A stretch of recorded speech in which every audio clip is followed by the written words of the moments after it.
پاکستان ایک خوبصورت ملک ہے جسے اللہ نے ہر قسم کے حسن ذخائر اور باہمت لوگوں سے نوازا ہے۔ یہ ملک ایک ایسے سفر پر نکلا تھا جہاں ترقی اور بہتری اس کی منزل تھی، لیکن آج ہم ایک مشکل دور سے گزر رہے ہیں جہاں بازاروں میں افراتفری کا شور ہے، ہر گھر میں مہنگائی کی باتیں ہو رہی ہیں، لوگ دو وقت کی روٹی کے لیے تنگ ہیں اور ہر شخص یہ سوچ رہا ہے ہم یہاں تک کیسے پہنچے۔ اس سوال کا جواب ہمیں اپنے ماضی میں ملتا ہے۔ آج جو حالات ہیں یہ ایک دن میں پیدا نہیں ہوئے، یہ سب کچھ برسوں کے غلط فیصلے، سیاست کی بے یقینی اور قرضوں کا بوجھ کا نتیجہ ہے۔ لیکن یہ سفر صرف اندھیرے کا نہیں ہے۔ اگر ہم اپنی غلطیوں سے سیکھیں تو بہتری کا راستہ اب بھی موجود ہے۔ 1960 کا دور پاکستان کے لیے ایک امید بھرا دور تھا۔ ملک نئے جذبے سے ترقی کی طرف بڑھ رہا تھا، نئی انڈسٹریز لگ رہی تھی اور ملک میں روزگار بڑھ رہا تھا، زمین سے اچھی پیداوار ہو رہی تھی اور ہم اپنے ہی لوگوں کو نہیں بلکہ دوسرے ملکوں کو بھی ایکسپورٹ کر رہے تھے۔ دنیا بھر کے سرمایہ کار پاکستان میں سرمایہ کاری کرنا چاہتے تھے۔ 1970 کا دور شروع ہوتے ہی پاکستان کو بہت سی نئی مشکلات کا سامنا کرنا پڑا۔ حکومت بار بار بدلتی رہی اور نئے لیڈرز پچھلے حکمرانوں کے فیصلے بدلنے لگے۔ جو فیکٹریاں چل رہی تھیں وہ دھیرے دھیرے بند ہونے لگیں۔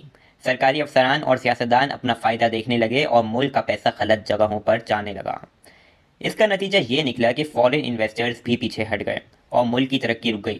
جو ملک ایک وقت دنیا کا تیز ترقی کرنے والے ملکوں میں شمار ہوتا تھا وہ دھیرے دھیرے معاشی مشکلات کا شکار ہونے لگا۔ 1980 کے دور تک پاکستان ایک اور بڑا مسئلہ فیس کر رہا تھا، وہ تھا قرضوں کا بوجھ۔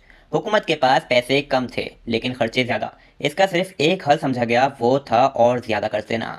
پاکستان نے IMF اور ورلڈ بینک سے بھر بھر کے قرض لینا شروع کر دیا، لیکن ہر نیا قرض نئے شرائط کے ساتھ آتا تھا جو عام لوگوں کے لیے اور زیادہ مشکلات پیدا کرتا گیا۔ مہنگائی بڑھ گئی، جابز کم ہو گئی اور تعلیم اور صحت جیسے اہم اداروں پر کم پیسے لگائے جانے لگے۔ آج ہر سال پاکستان اپنے بجٹ کا ایک بڑا حصہ صرف قرضوں کا سود ادا کرنے میں لگا دیتا ہے۔ اس وجہ سے نئے اسکولز، ہاسپٹلز اور روڈز بنانے کے لیے پیسے بچتے ہی نہیں ہیں۔ سب سے بڑا مسئلہ ہے کرپشن۔ کرپشن صرف ایک چھوٹی سی رشوت کا نام نہیں بلکہ یہ ایک ایسی بیماری بن چکی ہے جو ملک کو اندر سے کھا رہی ہے۔ سرکاری افسران اور سیاستدان اپنا فائدہ دیکھتے ہیں اور ملک کا پیسہ لوٹ لیتے ہیں۔ لوگ ٹیکس نہیں دیتے کیونکہ انہیں پتہ ہے کہ یہ پیسے صرف کرپشن میں ضائع ہو جائیں گے۔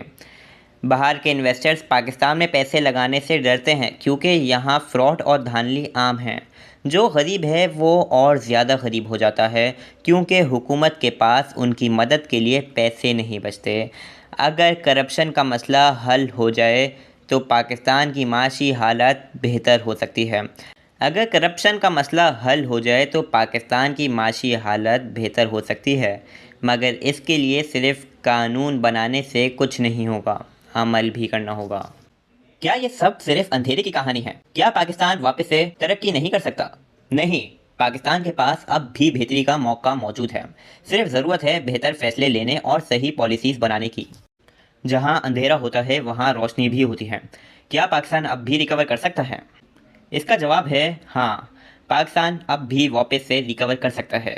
پاکستان کا IT سیکٹر صرف $3 بلین ایکسپورٹ کرتا ہے، جبکہ انڈیا کا $150 بلین سے زیادہ ہے۔ اگر ہم اس فیلڈ میں آگے بڑھیں تو ڈالر کرائسس سالو کر سکتے ہیں۔ پاکستان ایک ایگریکلچرل کنٹری ہے۔ اگر ہم اسمارٹ فارمنگ کریں تو ہم فوڈ ایکسپورٹر بن کے اکانومی ریکور کر سکتے ہیں۔ اگر ہم بجلی اور فیول امپورٹ کرنے کے بجائے سولر اور ہائیڈرو پاور پر فوکس کریں تو انڈسٹریل گروتھ واپس آ سکتی ہے۔ کرپشن روکنے کے لیے ہر چیز کو ڈیجیٹل کرنا ہوگا، چاہے وہ گورنمنٹ سروسز ہوں یا پیمنٹس ہوں۔ اس سے کرپشن کو کم کیا جا سکتا ہے۔ پاکستان ایک تباہ اکانومی سے ایک اسٹرانگ اکانومی بن سکتا ہے، مگر اس کے لیے صرف حکومت نہیں، ہر پاکستانی کو اپنی ذمہ داری نبھانا ہوگی۔ بھروسہ رکھیے، جو ملک 1960s میں ایشیا کا شیر تھا وہ پھر سے کھڑا ہو سکتا ہے، لیکن یہ صرف تب ہی ہوگا جب ہم سب مل کر محنت کریں۔ اس ویڈیو کو اپنے پیاروں کے ساتھ ضرور شیئر کیجیے تاکہ ہر بندہ اپنی ذمہ داری سمجھ سکے اور پاکستان واپس سے ترقی کی راہ میں چل سکے۔